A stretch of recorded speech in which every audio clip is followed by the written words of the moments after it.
相信咧大家成日用 AI 嚟 gen 圖啦，咁 gen 好多次都好難 gen 得出香港繁體中文字喺啲 AI 圖裡面嘅。一叫個 AI 寫中文咧，佢就俾翻啲鬼畫符你，真係睇見到眼冤。呢個直頭咧係香港 marketer 嘅一個噩夢啦。今日咧其實我用翻 Nano Banana 加翻 Slipstream 4.0一次過解決翻上述嘅問題，提供翻8大實戰玩法，教你 gen 出真係出得街，可以收到錢嘅 AI 廣告 AI 圖。大家好，我係 Anson。如果你係賣貨做電商啦，又或者要揾 model 拎住你件貨嚟影咧，其實今日呢個 model 係為你而設嘅。喺呢條片咧，我就唔同你講太 basic 嘅嘢啦，我直接將4個 Nano Banana 神級嘅技巧同埋 Slipstream 4.0嘅獨門秘技咧，組合翻8個即用即戰嘅工作流。學完之後咧，就好似開頭咁，將出真係落地見得到人嘅廣告啦。廢話少講，咁我哋而家即刻開始啦。呢個係 Gemini Pro 嘅 account 啦，記得揀翻私下模型咧係 Gemini 3 Pro 嘅。咁工具嗰度咧揀翻製作影片就自動用翻 Nano Banana Pro 啦。加號呢個位可以 upload 翻相啦。呢個版面咧就係積木啦，咁有 Slipstream 4.0咧可以用。喺呢度咧揀翻 AI Agent 呢個模式啦，亦都可以揀圖片生成。呢個位咧就 upload 翻你嘅檔案。呢個就係版面嘅基本操作啦。OK， 開始第一招，產品顏色轉換。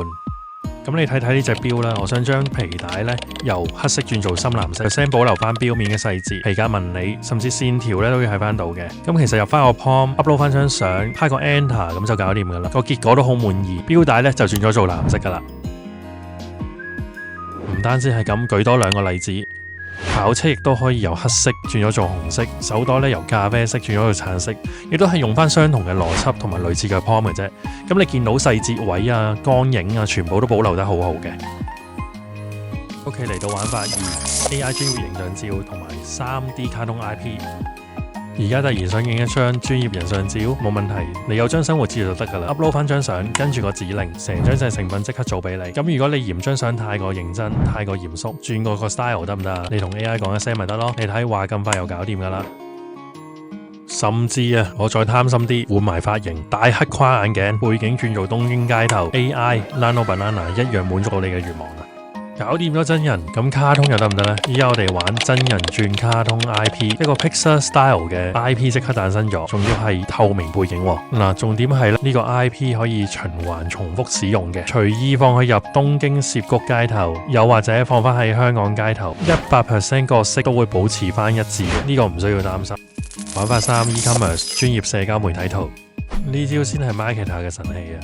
你睇睇，我俾咗3張相佢，加埋個超長嘅指令啦。以前 gen model 着住你嘅 product， 好似抽盲盒咁。而家呢，我哋可以一次過搞掂晒 model 啦、衫啦、背景啦、光線啦，甚至相機鏡頭。呢招呢，對於做電商嘅朋友啦、賣衫、賣鞋、賣袋、賣產品嘅朋友，根本就係神兵利器。你以後唔使再煩呢 Facebook、IG 要出啲乜嘢 post 啊？哇！你睇睇一張出得街嘅廣告圖，一次過搞掂，效率又高，慳翻好多成本。你自己已經係半個 designer 啦。嗱，大家都有眼見㗎啦，呢啲社交媒體圖咧，用 AI 生成出嚟嘅咧，絕對係高質，絕對唔會比傳統拍攝咧嚟得差㗎。都係嗰句啦，如果識玩嘅話，絕對係慳到錢又慳到時間。玩法4 A/B Test 測試器。喺 Gemini 嗰度 upload 翻一張美女相同埋一個背囊相，咧就叫 AI 幫我生成一張 IG 圖 ，upload 翻女 model 同個產品相，個女 model 孭住個背囊行山咁樣。講多少少專業嘅秘技啊，模特兒嘅面向啊、角度啊、姿勢，亦都可以喺 prompt 裏面咧控制。用翻相類似嘅方法同概念，寫翻唔同嘅 prompt， 自然生成到唔同背景嘅社交媒體圖啦。有呢個海嘅背景啦、沙灘背景啦、沙漠背景啦、森林背景啦，你就咁睇呢幾個背景，以前分分鐘就要幾日，依家幾分鐘就有幾十款素材可以俾你揀㗎啦。即刻拎呢啲素材俾 marketing 團隊去做個 A/B test 測試，睇下邊張相 click rate 最高 ，conversion rate 高啲啦。玩法5多重受眾創意圖測試，做跨境電商上一件貨賣全球，以前要請3個 model， 依家打句 prompt 就得啦。上攻香港市場有，上攻歐美市場咧亦都得，即刻轉鬼妹 model， 上攻東南亞一樣冇問題。Nano Banana Pro 自動為你配對翻當地嘅面孔同埋背景，最癲嘅係上面香港2個牌子係完美貼合翻成件衫嘅袖摺上面嘅，一張圖攻殺全球市場，慳水慳力，呢個係一個痛點嚟喎。你想將一件產品同時賣俾香港中產同埋歐美闊太，點樣確保同一張圖可以滿足2個唔同嘅口味呢？好簡單，叫 AI 一開2 ，Nano Banana Nano 唔單止係換 model 咁簡單，佢仲識得雙產品人物背景做深度文化嘅配對，整咗呢兩張圖你就可以直接問市場究竟係旗袍懷舊 look 爆數定係粉紅歐美 look 更加好賣呢？嗱，講個秘密俾大家知，其實我剪緊呢條片嗰陣時呢，原本想同大家呻下，Nano Banana 生成唔到中文喎，係我哋做 marketing 呢永遠嘅痛。點知就喺呢幾日呢 Gemini 3.0 Pro 突然間嚟個震撼性嘅更新，佢竟然可以直接打破咗呢個宿命，唔單止係寫中文，仲要係完美靚仔嘅繁體中文。所以依家你有兩個選擇 ，Nano Banana Pro 再加翻 SIDGEM 4.0。既然有呢兩把神兵利器，我哋即刻點樣睇下一步到位，將出最完美嘅繁體中文廣告。玩法6，積夢 SIDGEM 4.0加 AI Agent 功能。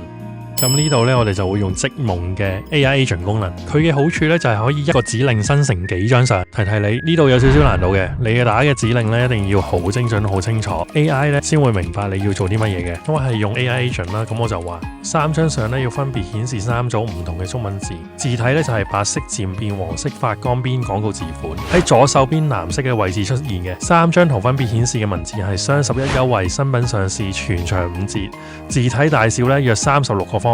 每一張圖片咧都需要保留翻照片中所有嘅細節，文字嘅大細咧必須統一，size 咧圖片咧係16:9嘅，字體嘅位置咧同原本參考圖片咧係一模一樣。我覺得最令我滿意嘅地方咧係一次過生成到3張擁有唔同中文字嘅。好，另外一個例子，咁我要佢3種字體，第一種咧就係黃色發光邊嘅廣告字款啦，第二種係紅色漸變綠色發光邊嘅字款啦，第3種咧就係毛筆字一樣啦。AI Agent 功能咧3種字體3張圖咧都一次過生成到，咁同埋字體嚟講都比較工整同靚。都幾啱我心水嘅。AI Agent 最好嘅地方咧就係慳時間，一次過生成3張圖，最重要指令係夠清晰同具體，就會生成到你想要嘅嘢。玩法7同8 Nano Banana Pro 進階玩法。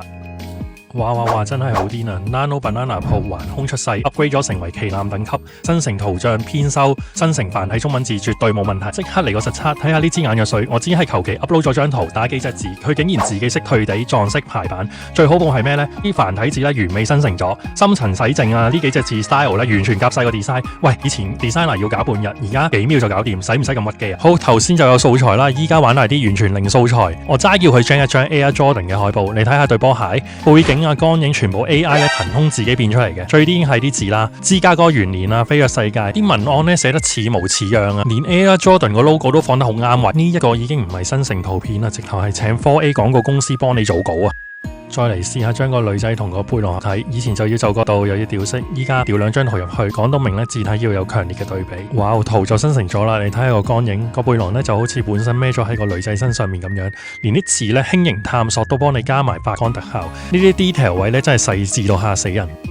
跟住落嚟咧，真係動漫迷嘅福音啊！我叫佢畫個龍珠風格，講到明咧，比達做 admin 俾人炒魷魚。你睇下分鏡、表情、動作，最正係啲對白啦，全部繁體中文，仲要跟足晒劇情。我係薩亞人王子，我要超越所有人。呢啲咧根本就係龍珠裏面嘅經典對白。以前畫漫畫要練10年，依家只要你有橋 ，AI 就係你嘅畫筆。轉一轉口味，整翻個韓式職場漫畫。我只係打咗個 prompt，叫佢用韓劇式浪漫喜劇風格畫5個分鏡，講下女上司同男下屬嘅故事。你睇下，唔止畫風靚，最癲呢係啲繁體字對白。標題咧，辦公室的秘密心動啦，男主角跌倒嗌啊，對唔住，甚至男主角心入邊諗，佢好似冇咁得人驚喎。分鏡劇情對白 ，Nano Banana Pro 一次過幫你搞掂晒。以後咧唔使識畫畫噶啦，有劇本咧你就可以做漫畫噶。所以話咧 AI 時代限制你咧，再唔係技術啦，而係你嘅想像力。無論 SIDGEM 4.0嘅 AI Agent 定係 Nano Banana Pro 嘅精準控制，佢哋都係為咗做一樣嘢，釋放你嘅創意，等繁體中文內容咧可以飛得更加遠。你準備好未呢？用 AI 講你嘅故事，由一張完美嘅繁體中文圖開始。嚟緊呢，我會作出唔同 AI 工具嘅實測，有更多 AI 秘技話你知。我係 Anson，下次見。